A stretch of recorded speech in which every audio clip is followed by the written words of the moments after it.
आज मैं बाइबल के 10 ऐसी महान महिलाओं के विषय में आप सबों को बताने वाला हूं, जिससे आज सबों को सीखनी चाहिए। जिसमें बाइबल में वो 10 ऐसे महान महिलाएं के विषय में बताया गया है, जिसके जीवन में परमेश्वर ने अद्भुत अद्भुत काम किए, कठिन काम किए, आश्चर्य कर्म किए, जो संसार के लिए, हर एक मानव जाति के लिए वो काम असंभव है। तो प्रियो, अगर आप हमारे वीडियो को पहली बार देख रहे हैं और हमारे चैनल पे आप नए हैं तो इस चैनल को सब्सक्राइब करके बेल आइकन ऑन को जरूर दबा दें, ताकि आने वाला जो भी नया वीडियो हो आप तक आसानी से पहुंच सके और उस वीडियो के द्वारा आप आशीष को प्राप्त कर सके। तो मैं एक एक करके उन 10 महान महिलाओं को विषय में आपसे बात करने वाला हूँ। तो पहला जो महिला है वो सारा, अब्राहम की पत्नी। अब्राहम की पत्नी को विषय में जब बाइबल को पढ़ेंगे तो उसमें पाएंगे कि कितना बड़ा कठिन काम परमेश्वर ने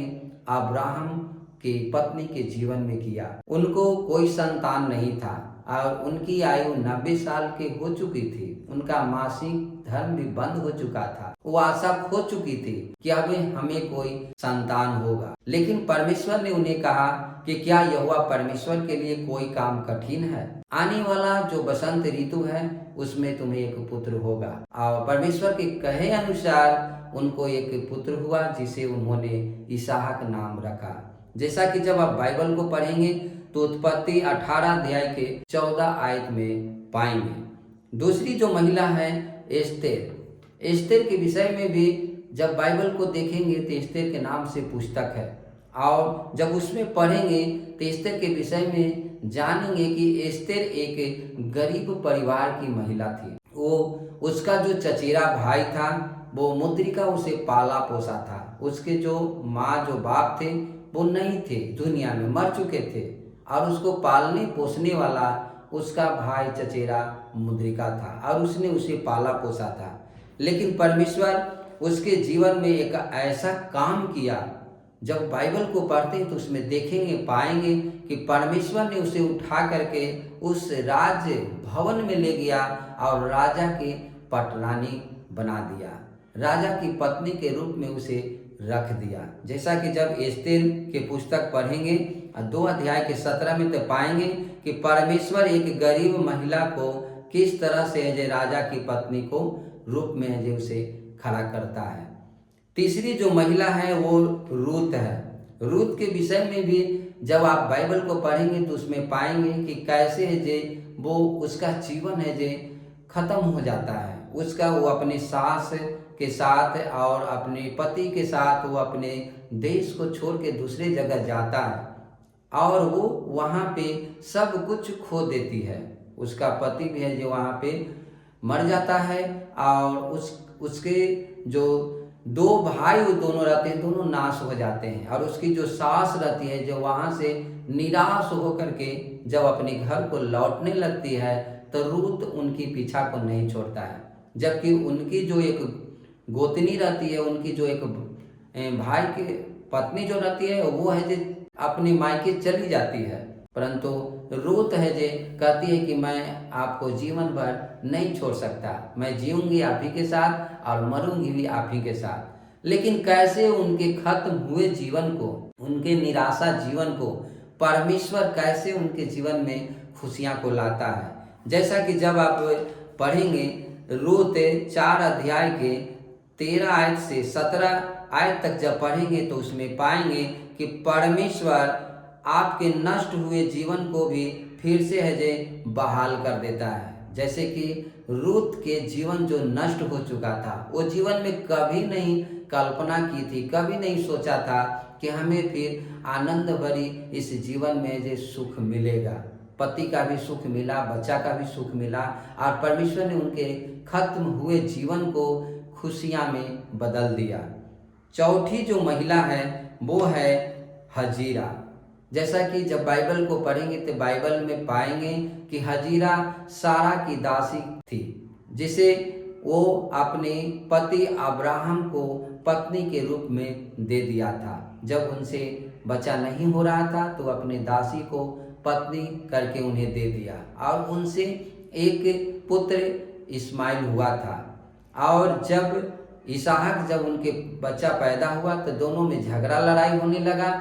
उसके बाद है जे वो अब्राहम उनको अपने घर से उन्हें बाहर निकाले और वो जंगल में भटक रहे थे। वो जंगल में उसका पुत्र जो था प्यासे तड़प रहा था और कोई वहाँ आसरा नहीं था। लेकिन जब हम वचन को पढ़ेंगे तो वचन में पाएंगे, उत्पत्ति 21 अध्याय के 17 से 19 में देखेंगे कि परमेश्वर कैसे उनके अकेला जीवन में, अकेलापन में उनके साथ है जे मददगार के रूप में खड़ा होता है। वो तड़प रहा था, वो अपने बच्चे को तड़पते हुए मरते हुए नहीं देख सकती थी, इसीलिए वो अलग हट करके जाके बैठ के रो रही थी। लेकिन प्रियो, जब उस वचन को पढ़ेंगे तो वहाँ पाएंगे कि परमेश्वर कैसे उसके जीवन में जे मदद को करते हैं, सहायता करते हैं और उसको संग वाचा बांधते हैं कि मैं तेरे संग रहूंगा। पांचवी जो महिला है वो एलीशिबा, जकरिया की पत्नी। एलीशिबा के बारे में आप सब कोई जानते होंगे, क्योंकि वो यूहन्ना बपतिस्मा देने वाला का माँ भी थी। और उसके बारे में हम सब जानते हैं, जब माता मरियम जब वो जाते हैं उनसे मिलने के लिए और दोनों गले लगाते हैं तो उस समय जो बच्चा है जो उछल जाता है और पवित्र आत्मा से वो परिपूर्ण हो जाते हैं और वो कहते हैं कि तुम एक महानता को जन्म दोगे। जैसा कि जब लूका रची सुसमाचार 1 अध्याय के 40 से 42 आयत तक पढ़ेंगे तो उसमें पाएंगे कि कैसे है जे एलीशिबा है जे मरियम माता से, यीशु मसीह के माता से बात करते हैं और कहते हैं कि तू धन्य है और तेरा पेट में का फल भी है जे धन्य है। छठवां जो महिला है वो राहाब नाम की बेसिया। जैसा कि हम सब बाइबल में पढ़ेंगे तो जो राहाब नाम की थी महिला, वो एक बेसिया थी और वो बेसिया रहते हुए भी परमेश्वर ने उसे है जे जीवन दान दिया। तो जैसा कि उसमें कहानी को जब पढ़ेंगे तो पाएंगे कि जब वहाँ पे जब यहोशू अपने दूतों को जब वहाँ उस देश को भेदी लेने के लिए भेदियों को जब भेजा तो वहाँ पे राहाब नाम की जो वो बेसिया थी उसी ने उन्हें छुपा करके रखा था और उसे बचाया था और उसके कारण है जे परमेश्वर ने उसके ऊपर रहम किया और उसे है जे बचाया। तो ये मायने नहीं रखता कि आपका अतीत क्या है, आप कैसे अतीत में अपना जीवन जी रहे थे।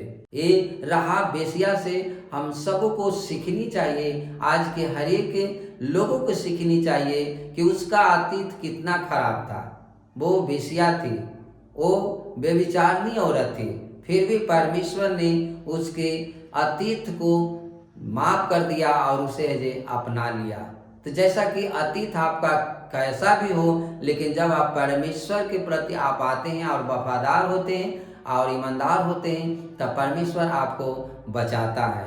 जैसा कि हम राहाब बेसिया से यहाँ सीख सकते हैं। जब यहोशू 2 अध्याय को पढ़ेंगे तो 1 से 4 आयत में पाएंगे कि किस तरह से है जे वहाँ है जे राहाब के विषय, बेसिया के विषय में बताया गया है।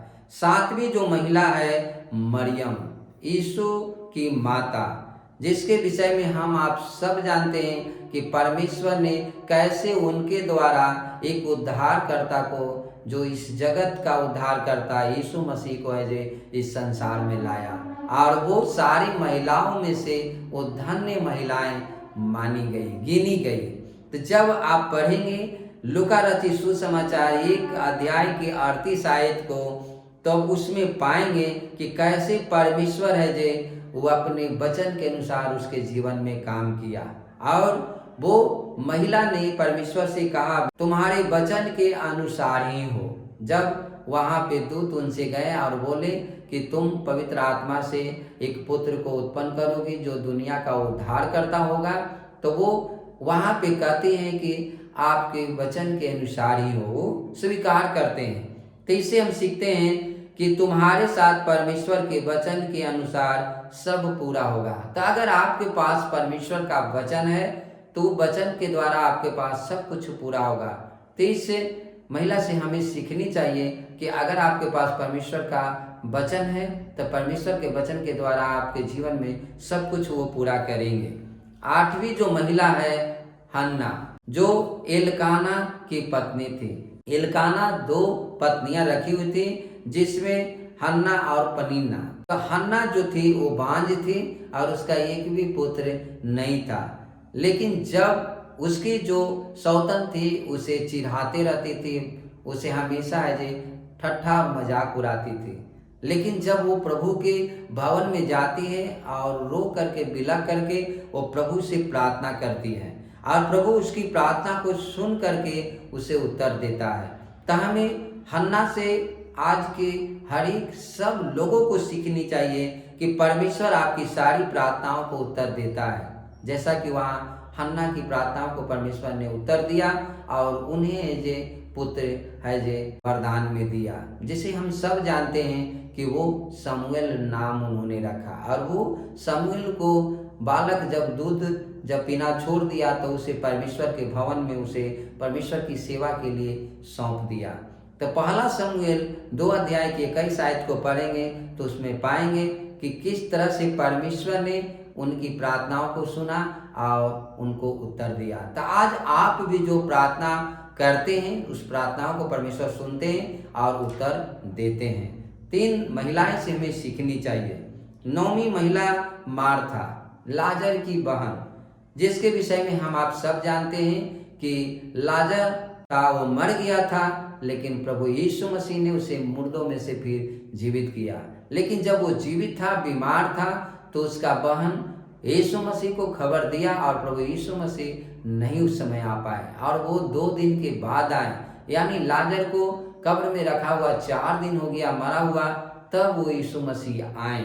और जब यीशु मसीह आए तो वो यीशु मसीह के पास गिरते पड़ते गए और प्रभु यीशु मसीह से उन्होंने कहा कि अगर प्रभु आप होते तो मेरा भाई लाजर नहीं मरता। लेकिन प्रभु यीशु मसीह वहाँ पे रोते हैं और प्रभु यीशु मसीह कहते हैं कि चलो तुम लाजर के पास ले चलो। और लाजर मरा हुआ था और उसको प्रभु यीशु मसीह ने जिंदा किया। तो इससे हम सीखते हैं इस महिला से कि परमेश्वर की दया मरे हुए मनुष्य से फिर भी जीवित हो सकती है। तो हो सकता है कि आपके जीवन में लग रहा होगा कि हमारे जीवन में कभी नहीं हो सकता, जैसा कि वहाँ मार्था के भाई कभी जीने का उसका आशा नहीं था, वो कभी भी आशा नहीं रख रही थी कि मेरा भाई जी सकता है। फिर परमेश्वर ने उन्हें मुर्दों में से यीशु मसीह ने उन्हें जिलाया। तो इससे हम यही सीखते हैं कि परमेश्वर की दया से सब कुछ हो सकता है। जो मरा हुआ है उसे परमेश्वर पुनः जीवित करने वाला है। और 10वीं जो महिला है वो तबीता अर्थात दोरकास नामक एक विश्वासनी थी। तो उससे हम लोग भी सीखेंगे कि कैसे वो प्रभु पर विश्वास करने वाली थी, विश्वासनी थी, और वो बीमार हो के मर गई। और मरने के बाद भी प्रभु के दास ने जब पतरस वहाँ गए तो उन्हें फिर से कैसे उनको परमेश्वर ने जीवन दान दिया। प्रभु ने कैसे फिर उनको उनके जीवन में फिर से जीवित किया। तो परमेश्वर आपको कभी नहीं भूल सकता। उनसे हमें सीखना है कि परमेश्वर आपको कभी नहीं भूल सकता। हो सकता है कि आप समस्या में हैं, परेशानी में हैं, आपका जीवन लग रहा है कि मेरा जीवन अब नाश हो चुका है, अब तो मैं जीवन में कुछ कर नहीं सकता। लेकिन हमें इस तबीता से सीखनी है, इस तबीता महिला से हमें सीखनी है कि परमेश्वर आपके नष्ट हुए जीवन को भी फिर से शुरू कर सकता है। परमेश्वर आपको फिर से बहाल कर सकता है। जब वो मरी हुई थी लेकिन परमेश्वर उसे कभी नहीं भूला, परमेश्वर ने फिर उसे जीवित किया।